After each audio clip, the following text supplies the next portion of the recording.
Good morning. আমি পূজা চলে এসেছি একটা নতুন ভিডিও নিয়ে। আর তোমরা জানতেই পেরে গিয়েছো যে আমি শ্বশুর বাড়িতে আছি, আর এটা অনেক পুরনো ভিডিও।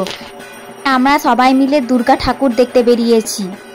তোমাদেরকে অনেক অনেক সরি এত লেটে পোস্ট করার জন্য। আসলে আমি টাইমই পাচ্ছিলাম না পোস্ট করার। এবছর কিন্তু দুর্গাপুজোতে আমরা শ্বশুর বাড়িতেই ছিলাম, আর দুর্গাপুজো খুব ভালো আনন্দ করেছি। আজকে আমি গলুর বাবা শ্বশুরমশাই বেরিয়েছিলাম। প্রথমে আমরা তিলপাড়ার ঠাকুর দর্শন করতে গেছিলাম। আর এখানে দেখো মণ্ডপটা কি সুন্দর সাজিয়েছে না, ফুল দিয়ে, খুবই সুন্দর লাগছিল। রাত্রেবেলা এলে আরও সুন্দর লাগতো, যেহেতু চারিদিকে লাইটিং করেছিল। কিন্তু রাত্রেবেলা আসা সম্ভব না, যেহেতু টোটো সার্ভিস দিচ্ছিল না।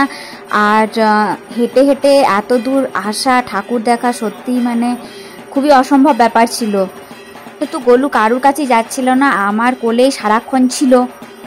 ওকে কোলে নিয়ে নিয়ে এতটা পথ হেঁটে দেখা প্রায় অসম্ভব। আর এখানে দেখতে পাচ্ছ কি সুন্দর মেলা বসেছিল। সিউড়িতে কিন্তু দুর্গাপুজো, কালী পুজো এসব খুব ধুমধাম হয়। আর আমি চেষ্টা করেছি সিউড়ির বেশিরভাগ ঠাকুরই তোমাদেরকে দেখানোর। পর গলু আর আমি কটা সেলফি তুলে তারপরে চলে গেলাম প্রান্তিকে। যেহেতু মন্দির করা ছিল, তাই আমরা সিঁড়ি দিয়ে উঠে গেলাম ঠাকুরকে দর্শন করার জন্য। প্রথমে আমি কটা সেলফি তুলে দিচ্ছিলাম, তারপরে মাকে দেখে আমরা সত্যিই মুগ্ধ হয়ে গেলাম। এত সুন্দর সাজিয়েছিল না, ভিতরটা খুব সুন্দর লাগছিল। একটু নতুনত্ব আনার চেষ্টা করেছে। এরপর চলে গেলাম আমরা আনন্দপুর সার্বজনীনে দুর্গা মাকে দেখতে। আর এখানে খুব সুন্দর প্যান্ডেল করেছিল, পাশেই মেলা বসেছিল, নানা ধরনের দোকানও বসেছিল। আর মাকে কি সুন্দর লাগছিল। সেখান থেকে চলে গেলাম আমরা পাশেই ডাঙ্গালপাড়ায় মা দুর্গাকে দেখতে। আর এখানে চারিদিকে মাঠ, আর মাকে কি সুন্দর সাজিয়েছে, সিম্পলের মধ্যে খুব সুন্দর লাগছিল। এখানেও কিন্তু অনেক খাবারের দোকান বসেছিল, আর ওই খাবারগুলো দেখে না আমার খুব লোভ লাগছিল। দেখো এটা জেলখানা, আর জেলখানার পাশেই মণ্ডপটা করা হয়েছে, আর খুব সুন্দর সাজিয়েছে। তারপর চলে গেলাম আমরা চানমারি ডাঙ্গালে। এখানে প্রতি বছরই খুব সুন্দর প্যান্ডেল করে, আর মণ্ডপটা কিন্তু দারুণ লাগছিল। আর চারিদিকে ফুল দিয়ে সাজানো ছিল, ফুলের টবও ছিল, নানা ধরনের পাতাবাহারি গাছ। আর লাইটিংয়ে জানো তো এটা আরও সুন্দর লাগতো। কিন্তু যেহেতু আমরা দুপুরে এসেছিলাম, তাই তোটা লাইটিংয়ের আমরা সৌন্দর্য উপভোগ করতে পারলাম না, কিন্তু তাও বেশ ভালোই লেগেছে। এখানে আমি কিছু ফটো তুলে দিচ্ছিলাম, আর ভিতরে মাকে খুব সুন্দর লাগছিল। কিন্তু প্যান্ডেলটাও কিন্তু খুব সুন্দর করেছে, নানা ধরনের আলো দিয়েছে ভিতরে। আর এখানে দেখতে পাচ্ছ নানা ধরনের পাতাবাহারি গাছ, আর নানা জায়গার শিবলিঙ্গ ছিল। দেখতে কিন্তু খুব সুন্দর লাগছিল। আমরা কিন্তু খুব আনন্দ উপভোগ করেছি এগুলো দেখে। আর ব্যাঙ্গালোরে থাকলে সত্যি এগুলোকে আমরা খুবই মিস করি, কারণ ব্যাঙ্গালোরে দুর্গাপুজো হয়, কিন্তু আমি মনে করি আমি যে জায়গা থেকে এসেছি সেখানকার উৎসব সেখানেই আমার বেশি ভালো লাগে।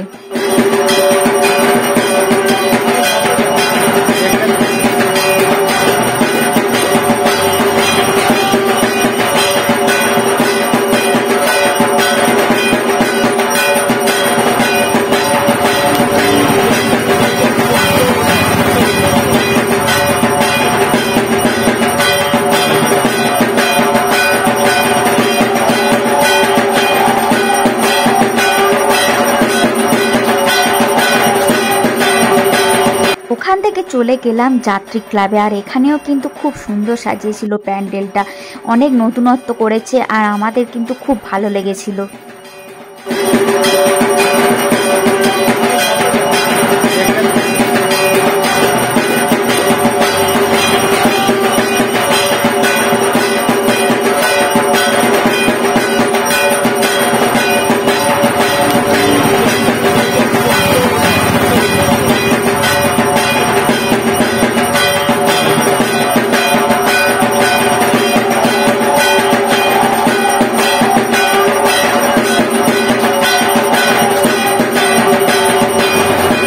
ওখান থেকে চলে গেলাম ছয়ের পল্লীতে। আর ছয়ের পল্লীতে প্রতি বছরই নতুনত্ব করে, আর এই বছরও কিন্তু আমাদের খুব ভালো লেগেছে।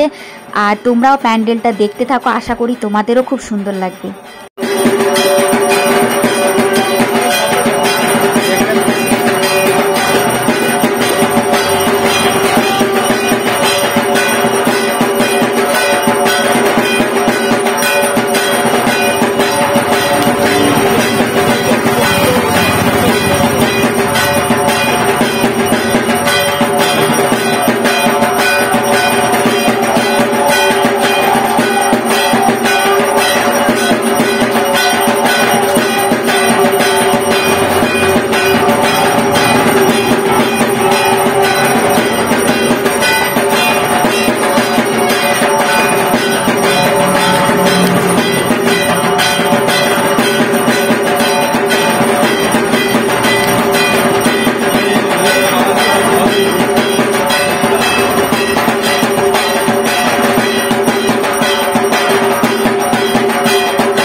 এরপর চলে গেলাম জোনাকিটার মুখের অবস্থা দেখতে পাচ্ছ, একদম রোদে লাল হয়ে গিয়েছে, মনে হচ্ছে লাল মুখো বাঁদর আমাকে।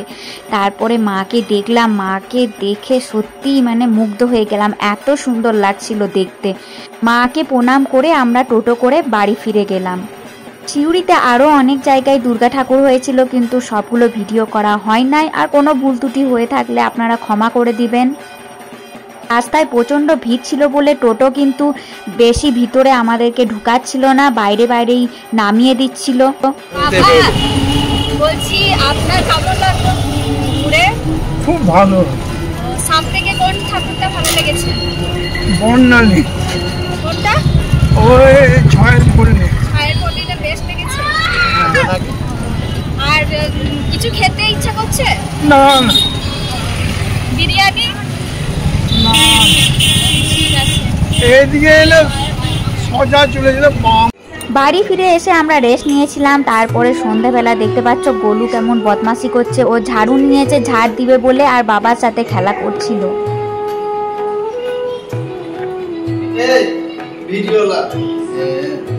দেখিলাম খেলছে।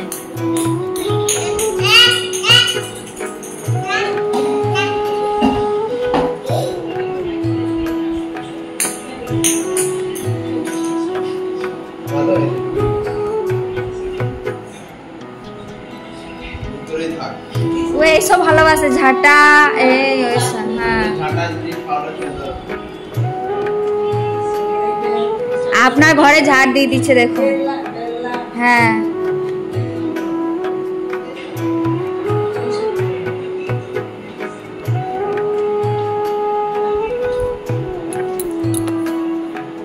আজকের মতো এখানেই ভিডিওটা। যদি ভালো লাগে তাহলে অবশ্যই লাইক শেয়ার আর সাবস্ক্রাইব করে দিও। আর তোমরা সবাই ভালো থেকো, কোনো ভুল ত্রুটি ঝাড় দিচ্ছে ডাইনিং টেবিলের তলাতে। টাটা।